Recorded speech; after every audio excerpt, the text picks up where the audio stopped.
गज्जराट पार्श्वनाथ भगवान की जय जय जय। श्रवण संस्कृति के उन्नायक प्रातः स्मरणीय आचार्य भगवंत विद्यासागर जी महामुनि राज की जय जय जय। गुणायतन प्रणेता संघ का समाधान करता भावना योग प्रवर्तक तरुणाई के प्रखर वक्ता पूज्य मुनिवर श्री प्रमाण सागर जी महाराज की जय जय जय। मुनि संघ की जय जय जय। प्रिय बंधुओं, तीर्थराज सम्मेद शिखर की तलहटी गुणायतन परिसर में आयोजित देश के सर्वाधिक लोकप्रिय कार्यक्रम संघ का समाधान में यहाँ उपस्थित एवं देश विदेश से जुड़े हुए सभी श्रावकों का, जो कि पारस चैनल, जिनवाणी चैनल एवं प्रामाणिक ऐप के माध्यम से इस कार्यक्रम का सीधा प्रसारण देख सुन व आनंद ले रहे, उन सभी का मैं गुणायतन और श्री सेवायतन परिवार की ओर से हार्दिक हार्दिक अभिनंदन करता हूं। बंधुओं, हमें बड़ी प्रसन्नता है, लोगों ने गुणायतन के आवाहन पर अपना योगदान दिया है। आज हम उनकी उल्लेखना अवश्य करेंगे। बंधुओं, उसके पूर्व हम प्रतिदिन के भांति चलते हैं, पूज्य गुरुदेव के चरणों में वंदन करने के लिए नमोस्तु निवेदित करते हैं। भो स्वामी नमोस्तु नमोस्तु नमोस्तु। बंधुओं, गुरुदेव बड़े दयालु हैं। हम सब लोगों ने मिलकर के गुरुदेव के चरणों में भावना भाई की भगवान, हम सब भावना योग आपके सानिध्य में बैठ करके करना चाहते हैं, तो पूज्य गुरुदेव ने हम सबको अपना आशीर्वाद दिया भावना योग के लिए। और आगामी 26, 27, 28 मई को इसी स्थान पर पूज्य गुरुदेव के सानिध्य में भावना योग शिविर का आयोजन हो रहा है। बंधुओं, मैं आपसे निवेदन करूंगा, आप जो पहले आएगा पहले पाएगा, लगभग 200 लोगों की व्यवस्थाएं हम लोगों ने यहाँ पर गुणायतन परिवार ने की है, आप उसमें जरूर शामिल होइएगा। बंधुओं, प्रामाणिक ऐप के माध्यम से आप अपना रजिस्ट्रेशन करा लें, जिससे कि हम आपकी व्यवस्था सुव्यवस्थित कर सके। बंधुओं, गुणायतन के आह्वान पर आपको मालूम है कि यहाँ प्रगति से कार्य चल रहा है। जो गुणायतन का निर्माण हो रहा है वो दिन दूर नहीं है जब हम अपने चर्म चक्षुओं से गुणायतन के दिग्दर्शन करेंगे। बंधुओं, तो आए, जिन्होंने इस गुणायतन में योगदान दिया है, ऐसे निर्माण मित्र के रूप में जिन्होंने अपने आप को जोड़ा है, निर्माण निधि से निर्माण मित्र के रूप में आए हैं स्वर्गीय विनयकांत जैन एवं स्वर्गीय जैनमती जैन की स्मृति में श्री जयनाथ जी विनयकांत जैन, श्रीमती शशि जयनाथ जी जैन इंदौर से जोरदार तालियां बजा करके हम उनका बहुत बहुत अभिनंदन करते हैं। बंधु, वही निर्माण निधि के रूप में जिन्होंने अपने आप को जोड़ा है, ऐसे श्रीमती अनीशा जैन धर्मपत्नी अनिकेत पाटनी, प्रीशा जैन इंदौर निवासी मुंबई प्रवासी, जोरदार तालियां बजा करके उनका अभिनंदन करते हैं। बंधुओं, आए, जिन्होंने शंकाओं की नदी में बह रहे असंख्य भव्य जीवों को समाधान की नौका दी है, ऐसे पूज्य गुरुदेव के चरणों में चलते हैं, जिन्होंने प्रामाणिक उत्तर के माध्यम से हम सबको आगमोक्त उत्तर दे करके हम सबको कृतार्थ किया है। ऐसे पूज्य गुरुदेव के चरणों में प्रथम प्रश्न, जो कि परोक्ष रूप से लोग अपने यहाँ भेज रहे हैं, मैं आपसे भी निवेदन करना चाहूंगा, आप यहाँ नहीं भी आ पा रहे हैं किसी कार्य की विषय किसी कार्यवशात, तो मैं आपसे निवेदन करूंगा कि आप अपने प्रश्न प्रामाणिक ऐप के माध्यम से यहां भेजें, जिससे कि हम आपकी प्रश्नों को पूज्य श्री के चरणों में रख सकें, आप उसका सम्यक समाधान पा सकें। तो चलिएगा, मैं प्रथम प्रश्न के रूप में महाराज श्री के चरणों में नमोस्तु निवेदित करते हुए मीना चौधरी जोधपुर से महाराज श्री नमोस्तु करती हुए कह रही हैं कि मेरी जिज्ञासा यह है कि महाराज श्री ऐसा क्यों है कि पहले प्रथम प्रश्न के रूप महाराज श्री कह रहे हैं कि ऐसा क्यों है कि हमारी आंखों की नमी तो किसी को नजर नहीं आती, पर जुबान की कड़वाहट सबको दिख जाती है। तो हे गुरुदेव, समाधान कीजिए कि हमारी आंखों की नमी और जुबान की कड़वाहट के आशय को लोग समझ पाएं। हमारी आंखों की नमी किसी को नहीं दिखती, जुबान की कड़वाहट दिख जाती। आंखों की नमी इसलिए नहीं दिखती क्योंकि उसका असर दूसरों पर नहीं पड़ता, पर जवान की कड़वाहट इसलिए छुप जाती है कि हर किसी पर उसका असर होता है। इसलिए हमें स्वगत चीज़ों को पचा लेने में कोई दिक्कत नहीं है, लेकिन जो दूसरों के संपर्क में आए वहाँ सावधान होना चाहिए। कदाचित आँखों में नमी न भी हो तो चलेगा, पर जवान में कड़वाहट कतई नहीं होनी चाहिए। आँखों की नमी से कोई नुकसान नहीं, लेकिन जवान की कड़वाहट में सिवाय नुकसान के कुछ भी नहीं। प्रत्यक्ष प्रश्न के लिए मैं सबसे पहले यहाँ पर आमंत्रित करता हूँ, हमारे बीच में श्री शिल्पा जी विनायका रांची से हैं, निवेदन करता हूँ वह अपना प्रथम प्रश्न रख रही हैं। और इसी के बाद तैयार रहेंगे राजेश जी विजयनगर आसाम से, राजेश जी छावड़ा। नमोस्तु महाराज, नमोस्तु। और सभी क्षुल्लक जी के चरणों में इच्छामि। महाराज जी, मेरा प्रश्न ये है कि तत्वार्थ सूत्र के 4थे अध्याय में हम लोग पढ़ते हैं स्थिति प्रभाव सुखद द्युति लेशिया विशुद्धि इंद्रिय अवधि विषय तो अधिका और गति शरीर परिग्रह अभिमान तो हीना। यानी स्वधर्म से ऊपर के इंद्रियों में स्थिति प्रभाव सुख द्युति बढ़ती जाती है और गति शरीर परिग्रह अभिमान घटता जाता है। तो जब ऊपर के इंद्रियों में परिग्रह और अभिमान घटता जाता है तो फिर हम लोग पंच कल्याणक में और विधान आदि में स्वधर्म इंद्र को ही अधिक महत्व क्यों देते हैं? ऐसा है कि स्वधर्म इंद्र स्वर्ग का सीईओ है। स्वर्ग के सारे कार्यों को करने का प्रभार स्वधर्म इंद्र के पास होता है। यद्यपि स्वधर्म इंद्र की तुलना में अच्युत इंद्र के पास प्रभाव ज्यादा है, उसका पुण्य भी अधिक है, लेकिन ये जिम्मेदारी स्वधर्म इंद्र को दिया गया है, तो ये उसका सौभाग्य है। इसलिए स्वधर्मेंद्र एक भावावतारी होता है और यही कारण है कि हर कार्य में स्वधर्मेंद्र को प्रमुखता मिलती है। समझ गए? नमस्ते। लीजिएगा राजेश जी विजयनगर आसाम से, और इसी के बाद तैयार रहेंगे सुनील जी छावड़ा नलवाड़ी से। नमस्तु महाराज श्री गुरुवर, निस्वार्थ भाव से किया गया एक भी अच्छा कर्म जीवन के सारे पाप धोने की शक्ति रखता है। लेकिन प्राय यह देखा जाता है कि हम जब भी कोई अच्छा कार्य करते हैं तो इसके पीछे हमारा कुछ न कुछ लोभ अवश्य छिपा रहता है। प्रश्न यह है कि हम बिना किसी स्वार्थ के अच्छे कर्म करने के लिए अपने आप को किस प्रकार से तैयार करें।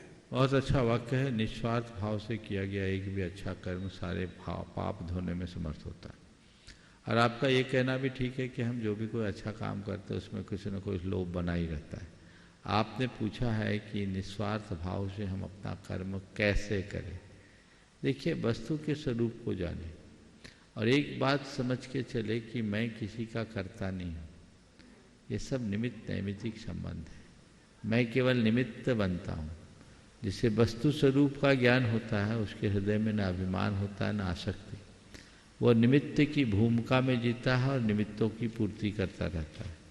मैं करने वाला कोई नहीं का करता नहीं, सब एक दूसरे के। मेरे पास अच्छी बुद्धि है, अच्छे संसाधन है और सब प्रकार की अनुकूलताएं हैं।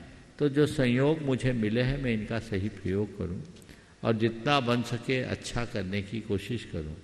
अगर अपनी सोच को अच्छा बनाकर हम अच्छा करेंगे तो मन में कोई स्वार्थ नहीं आएगा। लेकिन भय और प्रलोभन से ग्रसित होकर के हम जब कोई कर्म करेंगे तो इन सब चीज़ों से बच नहीं सकेंगे। तो वस्तु के स्वरूप को जाने, मैं कौन हूँ, मेरा क्या है इसे पहचाने, मेरी भूमिका क्या है इसे जाने। जब इन बातों को हम जानने लगेंगे तो ये जो दुर्बलताएं हैं हम पर हावी नहीं। नमस्ते। सुनील जी छावड़ा नलवाड़ी से, और इसी के साथ तैयार रहेंगे मंजू जी नागपुर से। गुरुवर के चरणों में नमोस्तु। सभी क्षुल्लक जी को इच्छामी।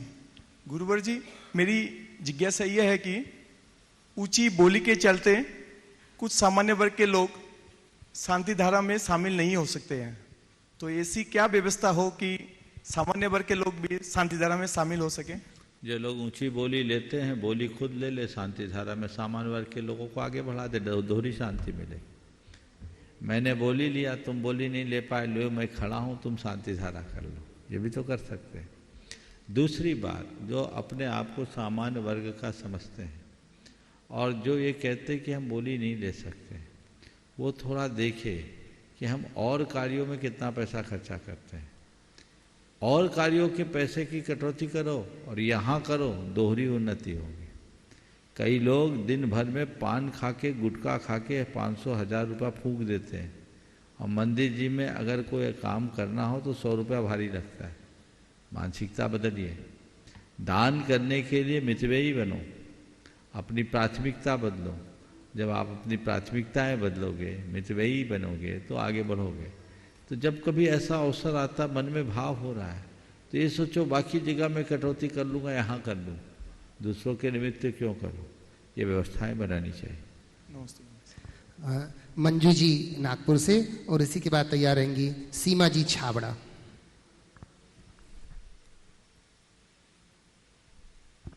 नमस्ते महाराज जी।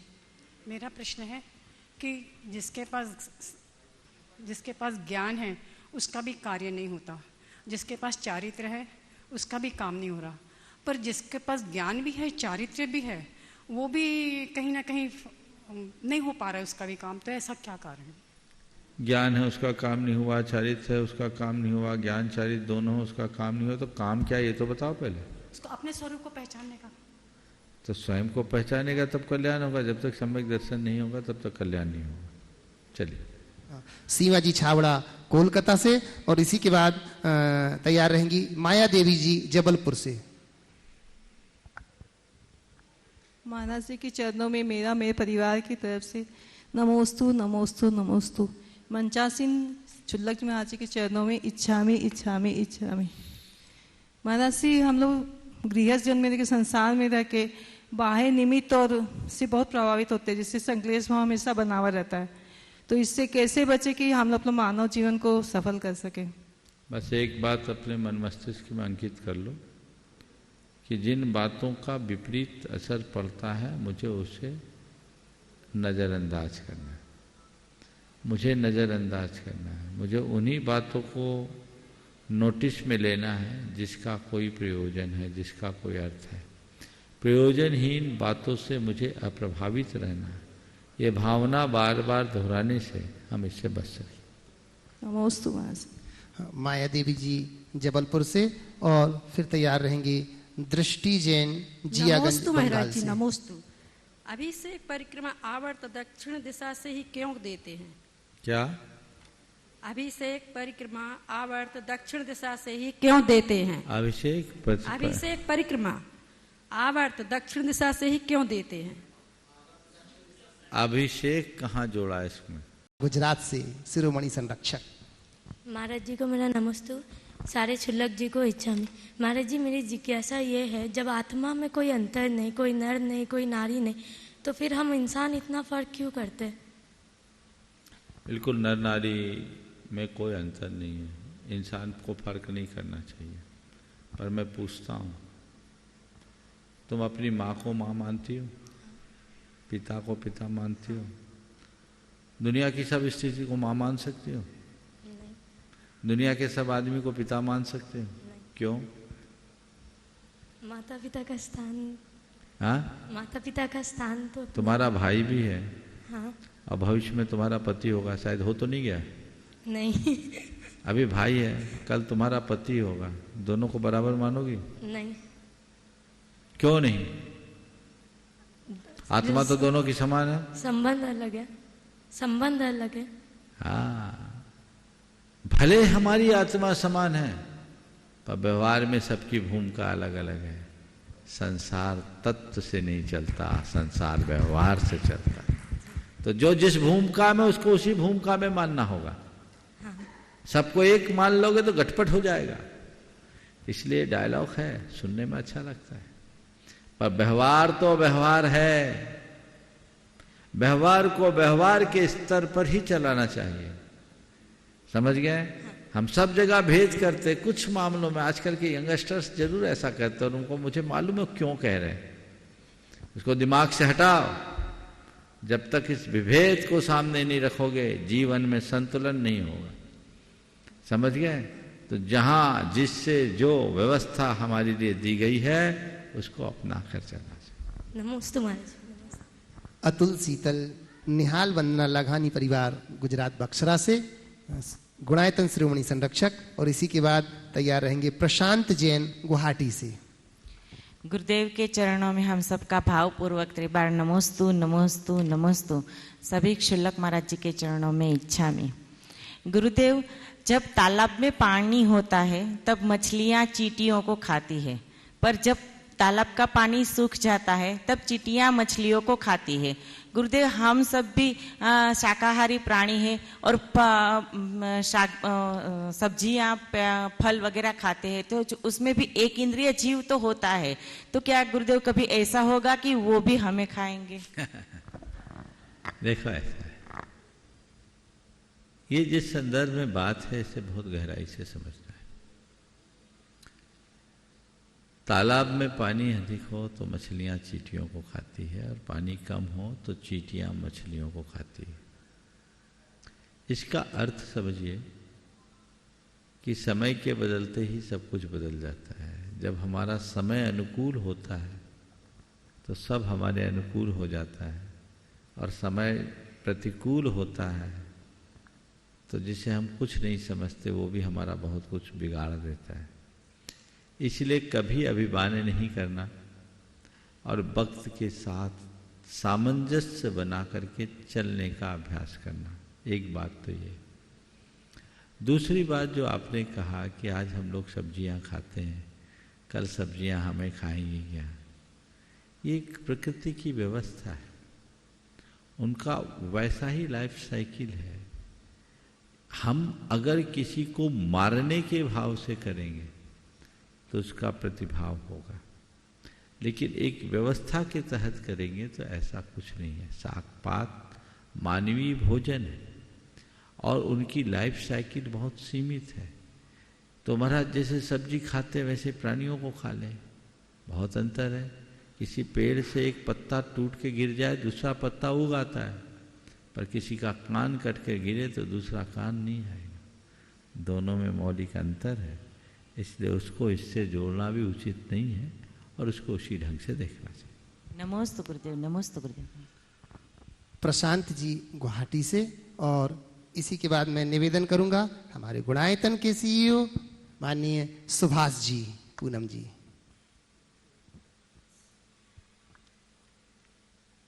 नमोस्तु गुरुदेव, नमोस्तु गुरुदेव, नमोस्तु गुरुदेव। शुल्लक जी, इच्छा में ये प्रश्न मेरे पुत्र प्रशांत का है जो मेरे साथ में है। उसका प्रश्न है कि भगवान तो एक है, अभी मैं शिखर जी भी आया हूँ तो मुझे सब जगह दर्शन करने के लिए आप कहते हो, तो एक जगह दर्शन करने से ही हो जाता है या सब जगह दर्शन करना जरूरी है?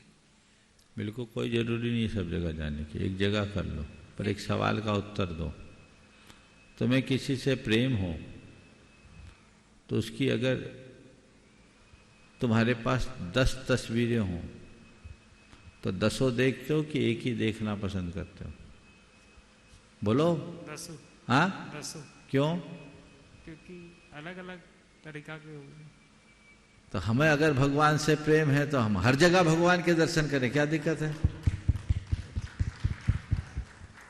अगर तेरे मन में उसको देख कर ये लग रहा है कि सब जगह क्यों जाए, इसका मतलब तेरा भगवान से प्रेम ही नहीं है। जिससे प्रेम होता है ना, हर जगह उसकी तस्वीर देखने की इच्छा होती है। जित देखूं तित तू, समझ गए? तो भगवान से प्रेम जगा लोगे ना तो ये सवाल ही खत्म हो जाएगा।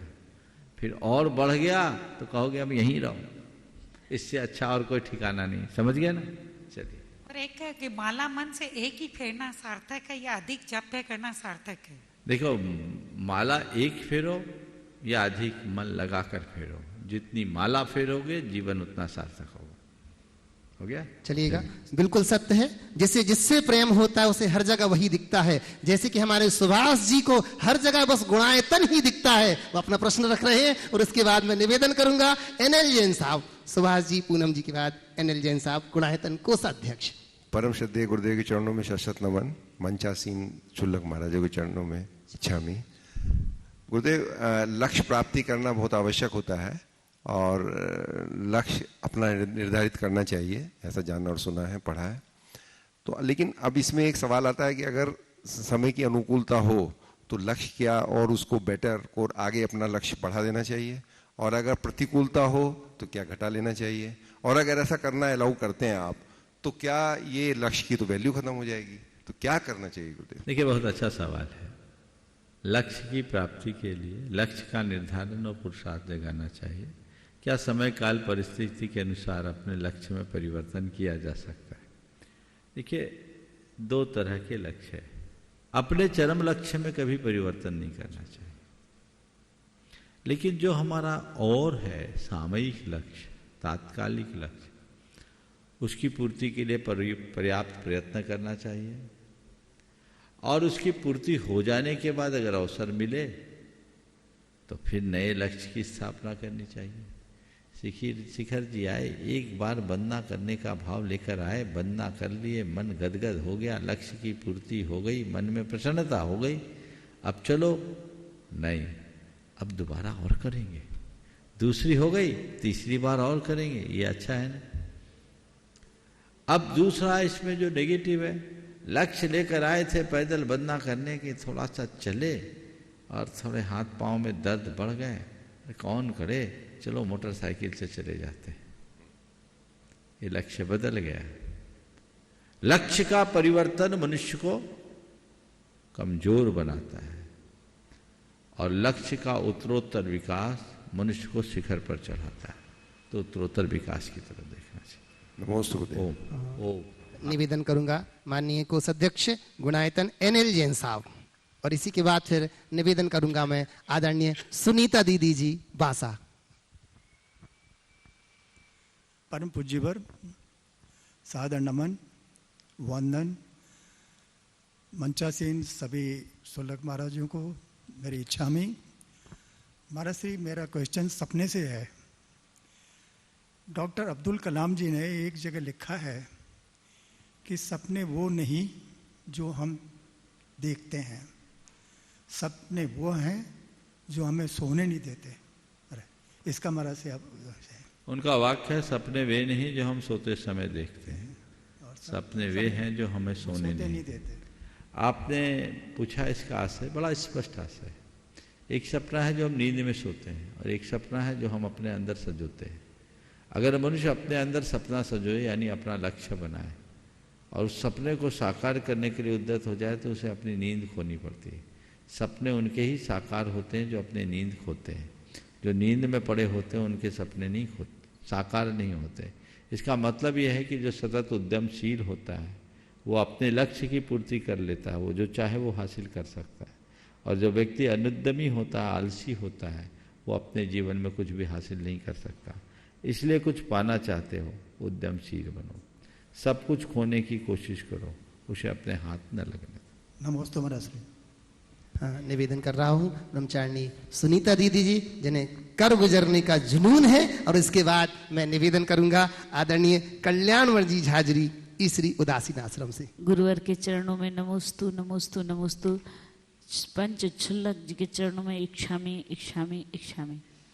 महाराज जी, हमारा प्रश्न है कि परिग्रह परिमाण व्रत, परिग्रह परिमाण व्रत में दासी दास कुप भाण आदि सब कुछ आता है, लेकिन वर्तमान के परिवेश में ना गाय घरों में होती हैं, ना मकान होते हैं, और खेती भी ना के बराबर लोग रखते हैं।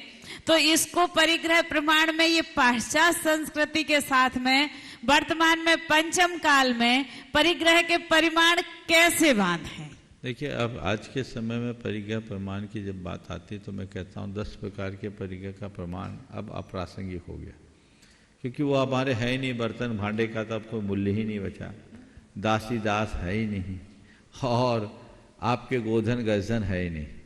तो अब परिवर्तन करना चाहिए। बहुत सारे लोग परिग्रह का परिमाण ले लेते हैं और केवल कैश का एक परिमाण मान लेते हैं और कहते हैं ये हमारा परिग्रह परिमाण हो गया। नहीं, आज के समय में अगर किसी को परिग्रह का परिमाण करना है तो नए तरीके से करना चाहिए ताकि उनको जीवन में किसी प्रकार की आकुलता न हो। परिग्रह परिमाण व्रत के लिए सबसे पहले ये देखना चाहिए कि मेरे जीवन की आवश्यकता क्या है और जितने में मेरा जीवन अच्छे से निभ जाए उतने की व्यवस्था कर ले और अपने जीवन को निष्प्रहता से संतोषपूर्वक बिताने के लिए संकल्पित और समर्पित हो जाए। परिग्रह परिमाण का मूल प्रयोजन तो ये है। तो उसमें जब प्रमाण लें तो कैसे लें? कैश का प्रमाण लेने से कोई लाभ नहीं, क्योंकि कैश की तो डिवैल्यूएशन होती है। आज रुपए की वैल्यू दिनों दिन घट रही है। अगर किसी व्यक्ति ने 30-40 साल की उम्र में अगर परिग्रह का परिमाण व्रत लिया तो मान लीजिए 80 साल की उम्र तक, 90 साल की उम्र तक जिएगा तो 50 साल बाद उसके पास कुछ बचेगा ही नहीं। तो उसे क्या करना चाहिए? सोने चांदी का प्रमाण करें, ज्वेलरी का प्रमाण करें, परिसंपत्तियों का, परिसंपत्तियों में जमीन जायदाद, घर मकान प्लाट्स वगैरह को ले। इसी के साथ अगर व्यक्ति को परिग्रह का परिमाण लेना है तो बहुत सारे लोगों के बॉन्ड्स होते हैं, शेयर्स होते हैं, इक्विटीज होती हैं और LICs की पॉलिसीज भी बहुत लोगों की मैच्योर्ड होते हैं, इनको अपने परिगा के परिमाण की सीमा में रखना चाहिए ताकि कालांतर में किसी तरह की दिक्कत ना आए। और इसी तरह व्हीकल्स को अपने परिगा के परिमाण में रखना चाहिए, इलेक्ट्रॉनिक गुड्स को अपने, जो थोड़े से प्रेशियस चीज़ हैं जिसकी कोई वैल्यू है, जो तुरंत हम बाज़ार से कैश कर सके, उन सबको परिगा के परिमाण की सीमा में रखना चाहिए। मन में संतोष रखना चाहिए, आकुलता और हाय हाय से बचना चाहिए कि जो मैंने अब समेट लिया अपने आप को, जो मेरे पास है उतने के प्रति संतोष रखते हुए अपना जीवन यापन करूं, और जो है उनमें भी आसक्त न हो, उनका उपयोग करूं और उपभोग करूं। इसके अलावा और कुछ नहीं। उन्हें संचित बनाए रखने के लिए नहीं रखना है, उनका सदुपयोग करने के लिए करना है। बस लक्ष्य ये है कि मुझे अपने जीवन के निर्वाह के लिए किसी के आगे हाथ पसारने की नौबत ना आए और मैं आगे बढ़ता चलूं। नमस्ते। मैं निवेदन कर रहा हूँ हमारे बीच में कल्याण जी झांझरी ईश्वरी उदासीन आश्रम से, और इसके बाद फिर चलेंगे अपन पंच जी के चरणों में। महाराज जी, शास्त्रों में ऐसा पढ़ने में आता है कि भावलिंगी मुनियों को कम ज्यादा 32 भाव लग सकते हैं। तो 32 भाव क्यों? जो भावलिंगी है तो 32 भाव का कारण मतलब समझ में नहीं आ रहा। भावलिंगी मुनि अगर भाव सहित मुनि व्रत को अंगीकार करते तो 32 भाव में उनका मोक्ष हो जाएगा, ये इसका आशय। 32 भावलिंगी है। हाँ, अधिक से अधिक संसार में अधिकतम रमे तो 32 भाव। महाराज थे, वो एक पेड़ के नीचे बैठे ध्यान कर रहे थे। बरगद का पेड़ था, छोटा सा पेड़ था, सीमित पत्ते थे। राजा सैनिक भगवान के दर्शन के लिए जा रहा था समूसरन में, तो महाराज के पास जाने के, भगवान के पास जाने के बाद सैनिक के मन में जिज्ञासा हुई और सैनिक ने भगवान से पूछा कि अभी भी एक मुनिराज के दर्शन करके मैं लौट रहा हूँ, वे भव है अभव, उनको कितने भाव में मोक्ष मिलेगा? तो भगवान ने कहा वो भव है, और जिस पेड़ के नीचे वो बैठे हैं ना, उसके जितने पत्ते हैं उतने भाव में मोक्ष मिल जाएगा। राजा सैनिक जब लौटा तो देखता वो महाराज तो इमली के पेड़ के नीचे बैठे। उन्होंने महाराज से कहा, महाराज गड़बड़ हो गया, मैं तो सोच रहा था 150 भाव में आपका मोक्ष हो जाएगा, आप बर के पेड़ के नीचे थे, अब आप इमली के पेड़ के नीचे आ गए, इसमें तो असंख्य पत्ते हैं, आप तो आपके बहुत भाव लगेंगे। कहते जैसे महाराज ने सुना इस पेड़ के जितने पत्ते उतने भाव के बाद मोक्ष जाएंगे, महाराज हर्ष से झूम उठे। सैनिक कहा, महाराज आपको तो दुखी होना चाहिए, आप झूम गए। अरे बोले इतना तो पक्का हो गया मुझे, मेरा मोक्ष होगा, मैं इसलिए हर्षित हूँ, मोक्ष होगा, मैं भव हूँ, ये तो साबित हो गया। इसलिए 32 भाव में मोक्ष जाएंगे, यही बहुत है, मोक्ष मिल गया, यही बड़ी बात है। मैं निवेदन कर रहा हूँ पूज्य महाराज श्री के संगस्त पूज्य चुल्लक जी सुभग सागर जी महाराज जी से। महाराज जी के श्री चरणों में बारंबार नमोस्तु नमोस्तु नमोस्तु। महाराज जी, विहार काल में विद्यालय में रुकने का प्रसंग आया, वहाँ पे दीवार पर एक सूत्र पढ़ने को मिला कि सोचकर बोलना ये सुविधाजनक है और बोल करके सोचना ये दुविधाजनक है। तो महाराज जी, इस विषय में हम सोचकर बोलना ये सुविधाजनक है और बोल करके सोचना दुविधाजनक है। इसी को ठेठ शब्दों में कहें, बुंदेलखंड में कहावत है, सोच करे सो सूर है, कर सोचे सो धूर। सोच करे सो सूर है और कर सोचे सो धूर। अर्थात अगर हम कोई काम को प्रारंभ करना चाहते हैं और पहले से विचार करके उस कार्य को पूरा करें तो वो हमारे लिए बहुत आराम देगा, किसी प्रकार की बात ही नहीं होगी, सब कुछ ठीक होगा। हमने पहले से बोलने से पहले उसके अंजाम पर विचार कर लिया तो प्राय हम गलत करेंगे नहीं, और अगर कुछ हुआ भी तो हम उससे बचने का रास्ता निकाल लेंगे। पर सोचे नहीं और कर लिए तो बाद में पछताना पड़ता है।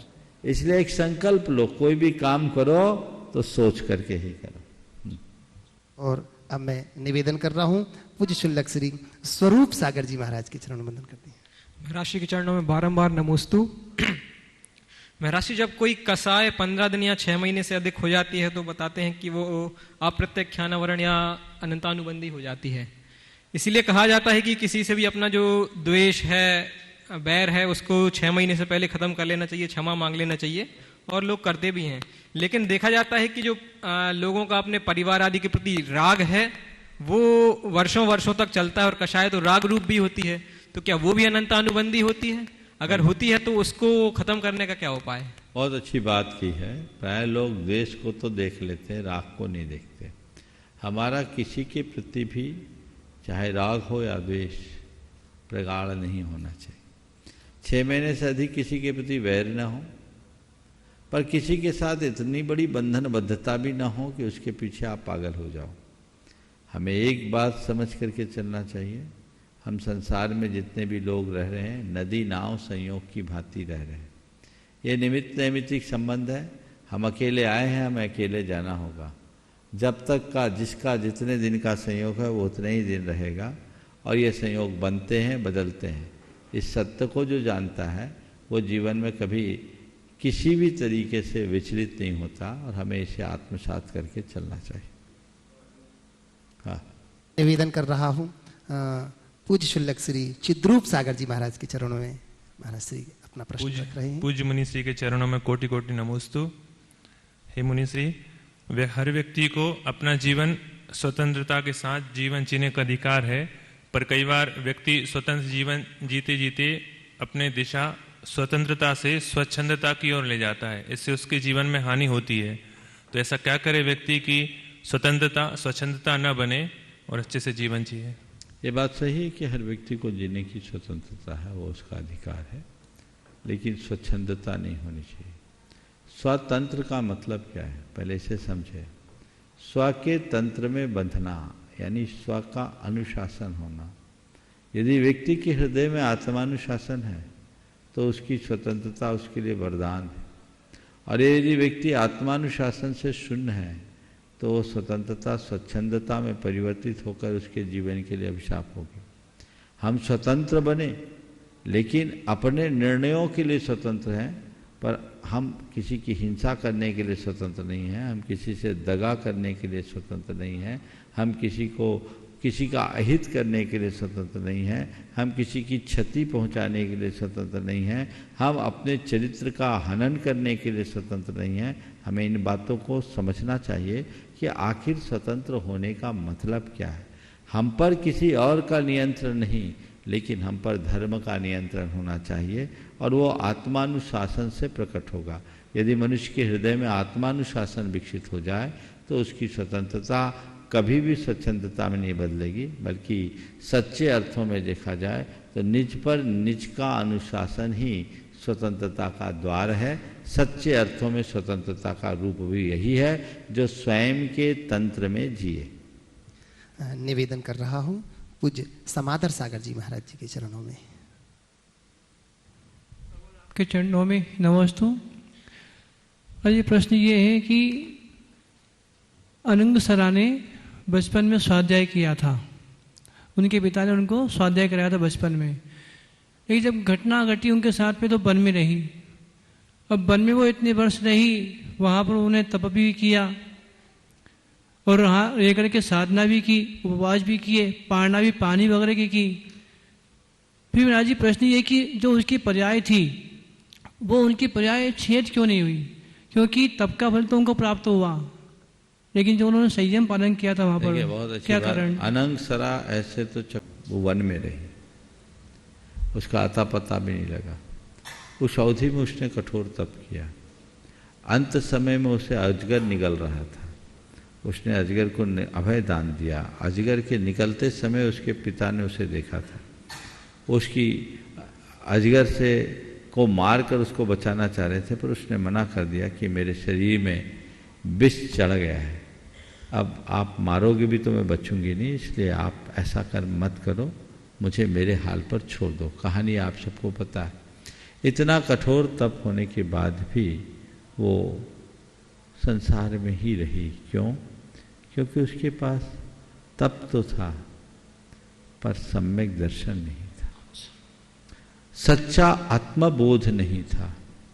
हम कितना भी त्याग तप संयम आचरे, कैसा भी धर्माचरण करें, जब तक हमारे हृदय में हमारी आत्मा का बोध न हो, आत्मा की शुद्ध न हो, आत्मा के अस्तित्व के प्रति सच्ची श्रद्धा प्रकट न हो, तब तक कल्याण नहीं होगा।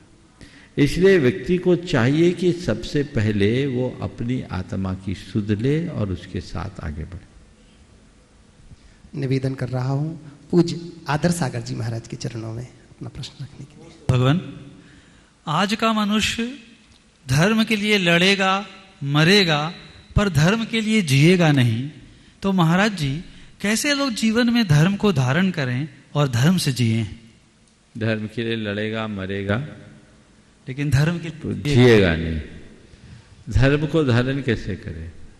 जो व्यक्ति धर्म का मर्म समझता है और धर्म के प्रयोजन को समझकर उसे आत्मसात करता है, वो धर्म को जीता है, वो धर्म करता नहीं, धर्म उससे होता है। और जो धर्म को केवल भय लोभ की वजह से प्रेरित होकर या परंपरागत संस्कारों से प्रेरित होकर धर्म करता है, वो धर्म के लिए लड़ेगा, मरेगा, पर जी नहीं पाएगा। तो व्यक्ति जो भी धर्म करते हैं उन्हें चाहिए कि पहले समझे कि ये धर्म है क्या, धर्म का मर्म क्या है और मेरे धर्म का प्रयोजन क्या है। मेरी आत्मा का हित है, आत्मा की पवित्रता को पाने के लिए मैंने धर्म किया है। आत्मा के स्वस्थ बनाने के, आत्मा को स्वस्थ बनाने के लिए मैंने धर्म का आलम्बन लिया है और यही मेरे धर्म का ध्येय है। ये समझ अगर अंदर विकसित हो जाए तो व्यक्ति को कभी भी धर्म के प्रति धर्मांध होते नहीं देखेंगे। और जो लोग आत्मा को भूलकर पारंपरिक तरीके से धर्म करते हैं अथवा धर्म को केवल भय और लोभ से ग्रसित चित्त से करते हैं, उनके हृदय में अंधविश्वास बढ़ता है अथवा सांप्रदायिक अभिनिवेश बढ़ता है, जो उसके चित्त को असंतुलित और अशांत बनाता है, जिसके कारण इस तरह के दुष्परिणाम आते हैं। उनसे हमें बचना चाहिए। महाराज श्री, परोक्ष में अनेक लोग आपकी बाट जोह रहे हैं अपने समाधानों के लिए। तो महाराज श्री, अरहंत पायल हेतंकर प्रेमी परिवार कटनी से आपके चरणों में नमोस्तु निवेदित करती हुई कह रहे हैं, महाराज श्री ऐसा कहते हैं कि हमारी सोच से ही विचारों का निर्माण होता है और यही विचार हमारे व्यवहार को दिशा देते हैं और व्यवहार के माध्यम से ही हमारे चरित्र का निर्माण होता है। तो महाराज श्री, प्रश्न यह है मेरा कि हमारी सोच का निर्धारण हम कैसे करें? देखिए, सोच से हमारी प्रवृत्ति बनती, प्रवृत्ति से हमारा व्यवहार बनता, व्यवहार से हमारा चरित्र होता है। अपने सोच का निर्धारण करने के लिए हमें अपने भाव को सुधारना हो। थोड़ा और पीछे आए। भाव से सोच, सोच से प्रवृत्ति, प्रवृत्ति से चरित्र, चरित्र से जीवन। तो हम अपनी भावधारा को अच्छी रखें, अपने भावों को देखें कि हमारी सोच कैसी है। जब मैं पढ़ता था तो हमारे एक शिक्षक थे, उनने हम लोगों के सोच को मापने के लिए एक सवाल किया। उनने अपने घर के बाहर शीशम के 3 पेड़ लगाए और हम लोग पढ़ रहे थे, ट्यूशन में थे, करीब 10 लड़के थे। उनने हम लोगों से पूछा, ये बताओ आज से 20 साल बाद इन पेड़ों की क्या स्थिति होगी? एक ने कहा 20 साल बाद ये पेड़ बहुत बड़े हो जाएंगे और बड़े होने के बाद आपके घर को एक प्रकार से छाया रुक जाएगी, धूप रुकेगी घर में आने से, कचरा फैलेगा। किसी ने कुछ बोला, एक ने बोला कि 20 साल बाद ये पेड़ कम से कम 1 लाख रुपए का हो जाएगा। ऐसे ऐसे कई लोगों ने बोला। मैं चुप था। मुझसे पूछा गया कि तुम क्या बोलते हो? मैंने कहा सर 20 साल बाद ये पेड़ हरा भरा होगा, इससे खूब छाया मिलेगी, पूरा पर्यावरण शुद्ध होगा, पूरी प्रकृति की रमणीयता बनेगी और मोहल्ले की शान बनेगा। उन्होंने मुझे बहुत बहुत आशीर्वाद दिया, कहा ये बहुत अच्छी सोच है, ये किसी संत की सोच हो सकती है। मुझे नहीं मालूम, उस समय मैं 6वीं क्लास में पढ़ता था। तो सोच का अंदाज मनुष्य के भाव से लगाया जा सकता है।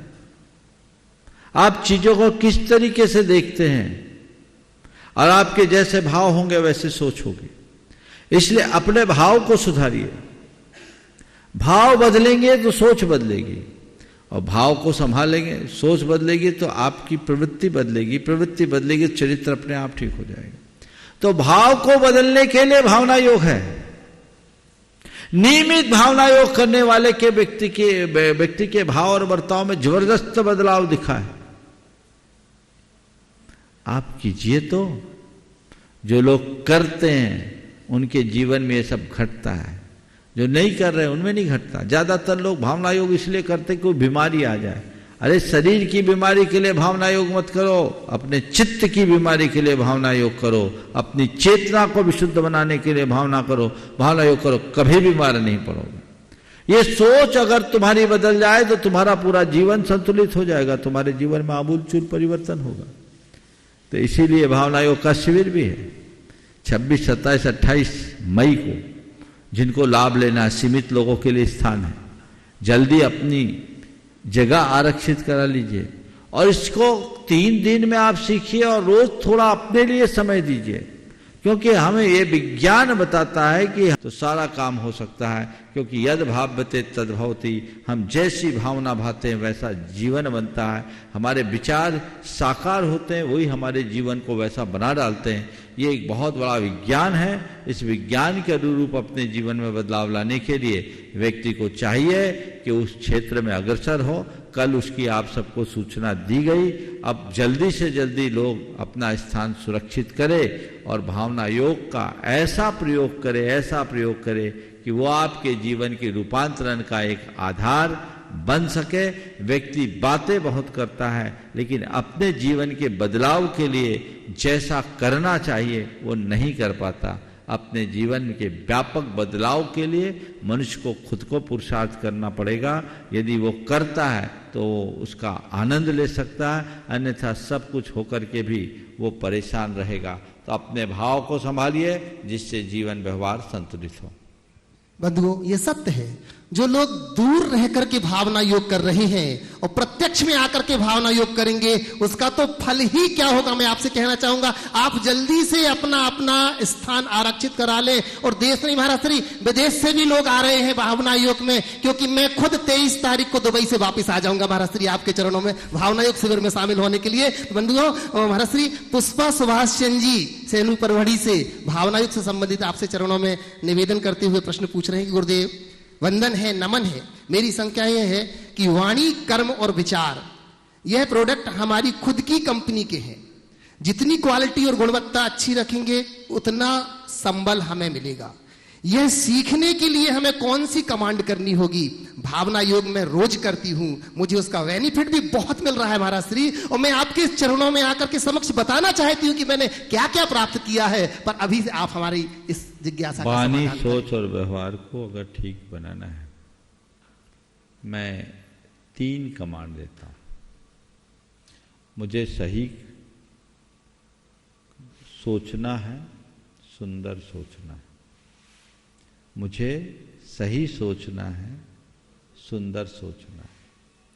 सही बोलना है, सुंदर बोलना है। सही करना है, सुंदर करना है। ये 3 कमांड हो, और एक और ले लो, 4 हो जाएंगे। सही देखना है, सुंदर देखना है। दोष नहीं देख पाओगे, नकारात्मक सोच से बच जाओगे, बोली की कड़वाहट मिट जाएगी और तुम्हारा कर्म सुधर जाएगा। तो सही देखना है, सुंदर देखना है, सही बोलना है, सही सोचना है, सुंदर सोचना है, सही बोलना है, सुंदर बोलना है, और सही करना है, सुंदर करना है। बस सही और सुंदर, ये 2 बात अपने अंतस में घोंट लो, बैठ जाएगी बातें, तो वो आपके जीवन को संतुलित करेगी। बहन जी भावना योग करके उसका बेनिफिट ले रही है, जरूर, और स्वयं ले, औरों को भी प्रेरित करे। प्रमोद जी पापड़ीवाल जयपुर दुर्गापुर से नमोस्त निवेदित करती हुई कह रहे हैं, गुरुदेव, जीवन में जहर पीने का भी हिसाब होता है। मरने के लिए थोड़ा सा और जीने के लिए बहुत सारा पीना पड़ता है। प्रश्न यह है कि जीवन में किसी की कड़वी बातों को, जहर की घूंट को कैसे हम बचाएं? देखिए, जो मरने के लिए जहर पीता है वो तो मर जाता है, पर जो जीने के लिए जहर पीता है वो शंकर बन जाता है। इसलिए जहर पियो, समझ गए? जहर पीने की क्षमता जगाओ। जहर पीकर जिंदा रहने की कला बहुत बड़ी बात है। जो जीने के लिए जहर पीता है वो जहर को पचा लेता है, या यूं कहूं जो जहर पीने के बाद उसे पचाने की क्षमता रखता है वो जहर पी के जिंदा रहता है, और जो जहर को पचाने की क्षमता नहीं रखता वो जहर पी के मर जाता है। तो तुम जिस संसार में रह रहे हो, यहां कदम कदम पर तुम्हें जहर परोसा जाता है। वो कई प्रकार का जहर है। अपने हाजमे को अच्छा बना लो, जहर को पचाने की सामर्थ्य अपने भीतर विकसित कर लो। जहर पी लो, शंकर बनोगे। समझ गए ना? तो वो तो पीना होगा। पर मनुष्य की बड़ी दुर्बलता है, वो अमृत का आदी हो गया है। जहर की तरफ उसकी रुचि नहीं है। पर संत कहते अमृत दुर्लभ है, जहर ही सबके बीच सुलभ है। क्षमता को विकसित करो और उस जहर को ऐसा पचाओ कि जहर भी अमृत बन जाए। राजेश जैन आरआई जय विद्या परिवार नमोस्तु करती हुई कह रहे हैं महाराज श्री, संदेह, ईर्षा, बेचैनी और उदासी। संदेह, ईर्ष्या, बेचैनी और उदासी, हाँ। ये चार बातें लोगों के दिमाग पर बहुत कुप्रभाव डाल रही हैं। इससे साधारण व्यक्ति के जीवन में अवसाद जैसे हालात उत्पन्न हो जाते हैं और उसे लोग विक्षिप्त समझ करके दुर्व्यवहार व घृणा तिरस्कार करने का पात्र बना लेते हैं। तो महाराज जी, ऐसे लोगों के प्रति अपना व्यवहार कैसा रखें हम? संदेह, ईर्ष्या, चिंता और संदेह, ईर्ष्या, बेचैनी, उदासी। बेचैनी और बेचैनी, उदासी। उदासी, देखिए ये एक प्रकार के नकारात्मक आवेग है। और जिनके हृदय में संदेह, चिंता, बेचैनी और उदासी होती है, वो निश्चित अपने जीवन के रस को खो देते हैं। और ऐसे लोग अवसाद ग्रसित होते हैं और अपनी प्रासंगिकता भी खो देते हैं। कोई ऐसे लोगों से अपना संपर्क नहीं रखना चाहता, बल्कि दूरी रखने में अपनी भलाई समझता है। मैं दो बातें इस संदर्भ में कहूँगा। पहले तो खुद को संदेह, चिंता, बेचैनी और उदासी से मुक्त करने के लिए कुछ सूत्र देना चाहूँगा।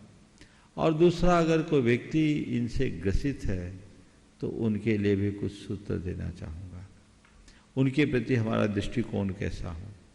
खुद के मन में संदेह ना हो, उससे बचने के लिए 2 दिन पहले भी मैंने बात की थी, आज पुनः संक्षेप में बता रहा हूँ।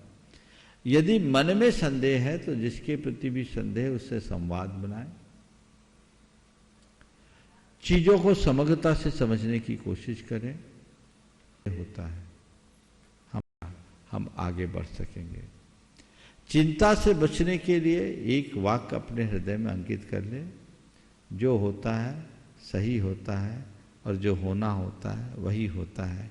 ये वाक्य आपको चिंता से मुक्त करेगी। बेचैनी यदि आपके हृदय में है तो अपनी बेचैनी को दूर करने के लिए हमेशा एक बात अपने हृदय में रखें, धीरज का फल मीठा होता है, समय पाकर कार्य होता है। धीरज का फल मीठा होता है, समय पाकर कार्य होता है। तो ये बात मन की बेचैनी को दूर करेगा। और उदासी जब कभी भी मन में आए तो एक वाक्य अपने हृदय में दोहराइए, पतझड़ के बाद बहार आती है। पतझड़ के बाद बहार आती है। हम अभी किसके लिए उदास हैं? ये उदासी पतझड़ है, अब बहार आने वाली है। यदि ये बातें हमारे मन मस्तिष्क में आएगी तो हम इन सब से बच सकते हैं। हमारी सोच में सकारात्मकता आएगी। तत्व ज्ञान भी इसका एक बहुत अच्छा आलम्बन है। यदि व्यक्ति नियमित भावना योग करे तो इन सब से बच सकता है। और यदि कोई ऐसा मने जिसके अंदर में बेचैनी है, चिंता है, उदासी है, संदेह है, इससे ग्रसित व्यक्ति है, तो हम उनके प्रति ज़्यादा सकारात्मक और संवेदनशील हों। उनके सामने ऐसा व्यवहार न करें जिससे उनकी ये बुराई बढ़े। उनके सामने इस बात को नज़रअंदाज करके उनके मनोबल को जगाने के लिए, उनके आत्मविश्वास को जगाने के लिए और उनके हृदय में प्रेम और सद्भाव जगाने के लिए कुछ उपाय करें।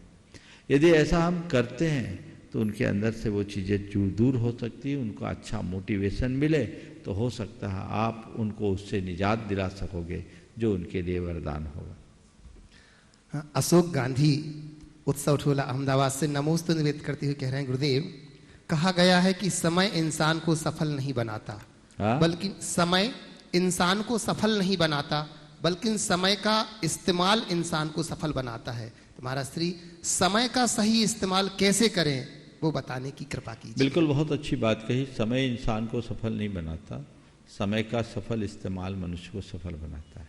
आपने पूछा समय का सही इस्तेमाल कैसे करें। समय का सही इस्तेमाल हम कर सकते हैं अपनी प्राथमिकताओं के अनुसार।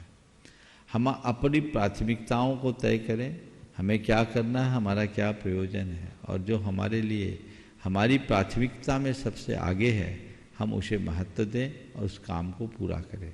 दूसरी बात, समय की भंगुरता को समझें, ये समझ के चलें कि समय एक बड़ी कीमती तत्व है पर उस पर नियंत्रण हमारे पास नहीं है।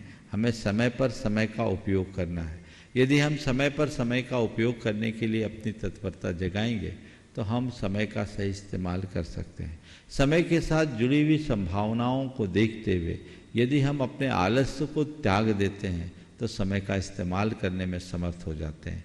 कई बार लोग समय की संभावनाओं को तो फिर भी समझते हैं लेकिन अपने आलस्य के कारण उसका उपयोग नहीं कर पाते। मन के आलस्य का निवारण करके हम समय का सदुपयोग कर सकते हैं। नितिन जैन बिनौली बागपत से नमोस्तु करते हुए कह रहे हैं, गुरुदेव महाराज श्री किसी ने क्या खूब कहा है कि नोट इकट्ठा करने की बजाय दोस्त इकट्ठा किए हमने, इसलिए आज पुराने भी चल रहे हैं। नोट इकट्ठा करने की बजाय दोस्त इकट्ठा किए हमने, इसलिए आज पुराने भी चल रहे हैं। तो महाराज श्री मेरी शंका यह है कि फिर भी लोग दोस्त की जगह नोट इकट्ठा करने में क्यों लगे हैं, कृपया समाधान। नोट इकट्ठा करने की जगह दोस्त इकट्ठा किए हमने, इसलिए वे पुराने भी चल रहे हैं। देखिए, इस संदर्भ में मैं एक बात कहूँगा, समय चूंकि कम हो रहा है।